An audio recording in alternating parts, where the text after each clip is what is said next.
आणि काय रिझल्ट येईल? 100% कार्यकर्ते कामात आहे. काही स्थानिक लेवलला मतभेद असतात, पण मनभेद नाही आहे. मतभेद असतात ते वरिष्ठांनी येऊन ते निपटावे लागतात.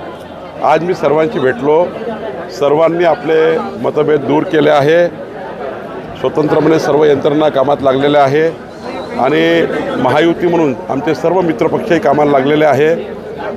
या ठिकाणी ही बैठक एवढ्याकरता होती की 7 तारखेला 1 वाजता माननीय प्रधानमंत्री नरेंद्र मोदीजी नंदुरबारमध्ये येत आहे आणि त्या बैठकीची तयारी करण्याकरता मी आलो आहे. विश्वगौरव युगपुरुष नरेंद्र मोदीजींना या ठिकाणी यावं अशी या भागातल्या आदिवासी समाजातील सर्व नागरिकाची इच्छा होती आणि म्हणून मोदीजींचा प्रवास आहे आणि मला अपेक्षा आहे की 1 लक्षाच्या वर जनता नागरिक मोदीजींना ऐकण्याकरता येतील, त्यांचा संवाद ऐकण्याकरता येतील अशी मला आशा आहे आणि मला या ठिकाणी कॉन्फिडन्स आहे.